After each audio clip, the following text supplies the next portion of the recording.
This time I was living downtown Toronto in a shoebox condo on unemployment insurance, lost in my life. I'm not sure what I wanted to do. Everyone's trying to tell me how to live my life. I fucking listen to anyone. I was trying to figure out, just trying to get all the noise out of my head. But I was smoking a shit ton of weed. I went back into addiction. I knew I shouldn't, but I did. My mom smoked a lot, so I smoked. That was my justification. Stupid, childish. She didn't smoke weed, but she smoked, period. So I justified it in my head. I remember this one time, so shameful. One of the most shamefullest acts I've ever done. I know it's not a big thing, but just on paper, the context, ethical, just from a moral standpoint, wasn't proud about it. At that point in my life, I was doing Uber Eats. That point. I was still kind of living on the edge financially, smoking a shit ton of weed. My brother and I were going for our friend's wedding, so we pulled our cash together as a wedding gift. Now at this point I was broke. I had to work, go out and get money, pay rent, pay for the wedding gift, but the cash was right there. It was right there, right in front of me. Let's take the cash, the wedding gift. It's not a big deal. No one's gonna know. I used the cash, went out to the dispensary, bought weed, smoked, got high. Next day, woke up. Let's do some Uber Eats, make the money back. I look out my window. Fucking window smashed. Duffel bag taken out. The cash I put into my duffel bag at the front seat. My rent was gone. My car payment was gone. And the wedding gift. I was fucked. Because now I can't do Uber Eats. The car's windows fucking smashed open. The window thing was like broken too. It was hanging in the mirror. So I can't walk. I can't work like this. I didn't want to tell my parents I didn't have money. That was embarrassing as fuck. So I was just genuinely fucked. My credit card was maxed out. No financial means. I was like, how am I going to pay for this car? Fuck, what the hell? Shit.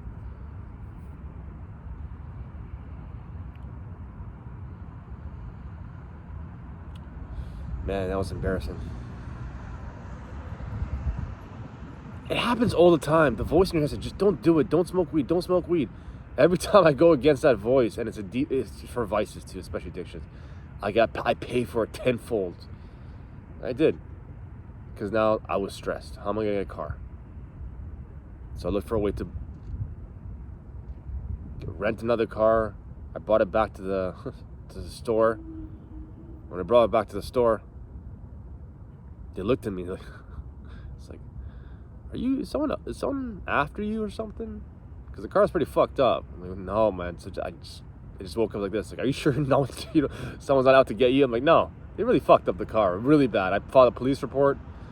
I called my friend who's a criminal defense lawyer. I asked him for advice. So at this point, I'm just generally fucked. I had like pennies left in terms of cash. I rented a shitty ass bicycle from a store. One of the most stressful moments. Winter, fucking cold. It was a shitty bike. It wasn't even a good bike. And I had to bike my ass off to make that money back.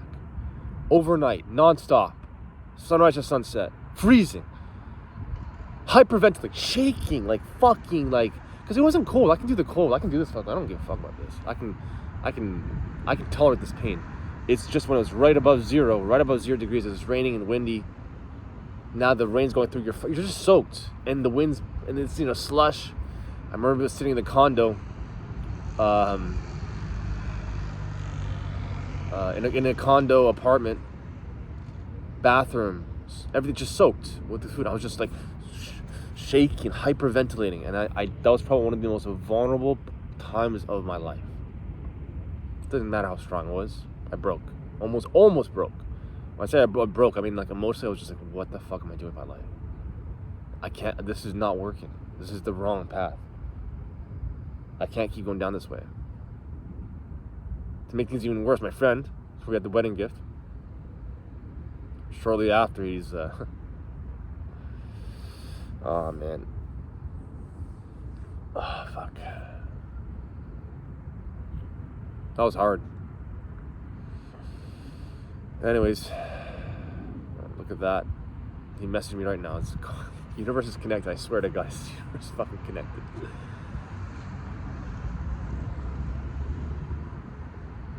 I made the money back. But man, it was embarrassing. And that's just one of many stories when I was deep into the addiction. My mind said, don't do it, don't do it, don't do it. And I did it. And then karma bit me in the ass. Right after, it's like God's testing. He's like, you want to level up? You want to beat this addiction? Okay, you're gonna smoke that thing. Let's see what's gonna happen to you. Let's just pull the rug off your feet.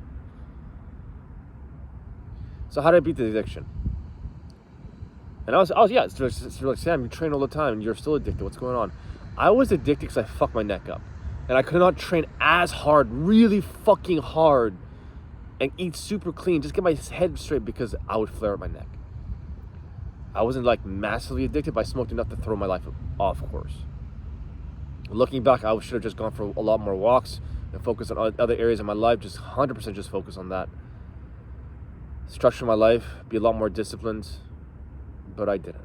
I mean, now that I beat that fucking bitch, marijuana does not control me.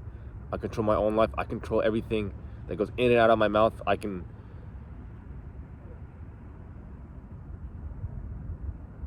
operate with a fucking clear head every single fucking day. I'm at peace. I think that's the most important thing. I know that a lot of you guys out there are struggling with marijuana. You know, the world tells you it's okay. It's fine. I'm telling you from my experience, it's not just marijuana. It could be any substance. It's a vice. A vice, by definition, is something that gives you instant pleasure, but leads to regret down the road. And it's like you might get a high, but then it's just a massive low. A vice for some people could be straight up anger. Like, you know, that people just shark on other people, just insult you. Some people just like bullying other people, and eventually they pay for it down the road all the time. Some people it's alcohol. Some people it's heroin. Some people it's fucking MDMA. Some people it's fucking ketamine. Some people it's prescription drugs. TV for other people. When I got rid of the vice, and I was just left with that discomfort pain that just resonated on a low frequency, that to me is an internal signal you've been ignoring. Now you just like, you take that thing off, it's like, now you gotta deal with it.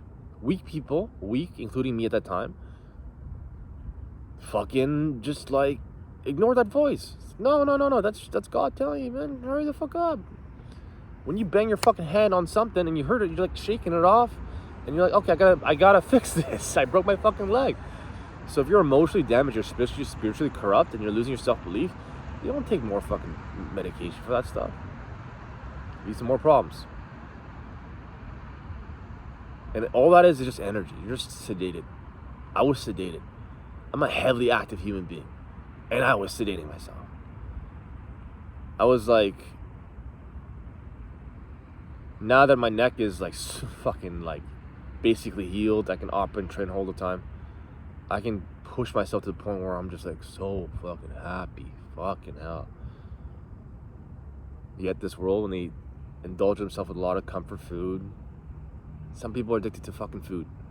Every time they're stressed, they eat food, and they wonder why they don't have energy because they're eating so much fucking processed shit.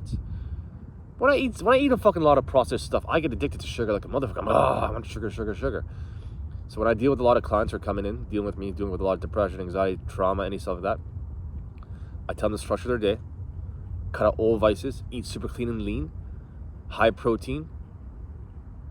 Depending on how much they can tolerate low sugar, they're going to go through a phase of 1 week or maybe even 2 weeks of just dog shit because their body is so used to fucking sugar. And then the body just normalizes and they realize how easy it was. They just needed some kind of motivation and something to guide them through the steps. And now they're addicted to working out, which is fucking great. And then now they have self-belief, they have confidence, they have a lot of energy. They weren't sedating themselves.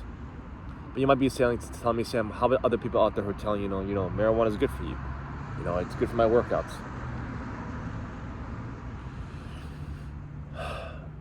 From my experience, just a little tip, I fucked my neck up because I was high out of my mind. That's another tip. I smoked a massive joint, took some pre-workout, went to the gym, wasn't thinking, the bar rolled into my fucking neck. I ain't hurt. My form was always impeccable. I never hurt myself when I weight trained. Again, marijuana. Marijuana's been a fucking curse. So I realized my gift to you guys to kind of give you some kind of clarity in terms of that. If anything, it's basically to my mom to kind of tell her to quit smoking. Because I wasn't even addicted to marijuana as a whole. I was addicted to smoking, the act of smoking. So every time I was stressed, I just want to smoke. Luckily, that's cigarettes or anything. That's a lot worse. But now I just love my workouts. When I do it first thing in the morning and I go through my day, it's the best. That's the most addictive feeling, that internal peace that I get. I can do a video like this in this fucking cold weather and not give a shit.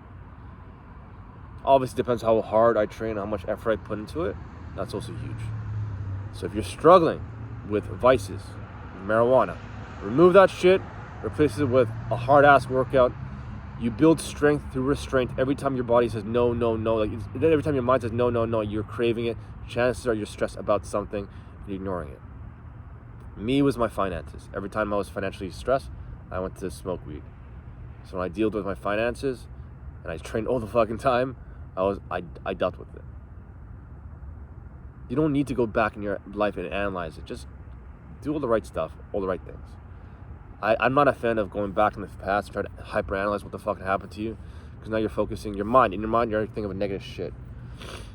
I just went straight into, like, what does my conscience tell me to do right now? I don't have to understand why I got financially fucked, what happens, and talk about it. I know. My voice tells me, you gotta pay rent. You gotta pay your bills. You gotta clean your house. You gotta shower. You gotta clean up your face. You gotta get a haircut. You gotta be disciplined with your workouts. You can't be late. You told you said you're gonna message that guy, message him. You said you're gonna call that guy, call him. You said you're gonna call all the time, call. You said you're gonna call your parents, call your parents.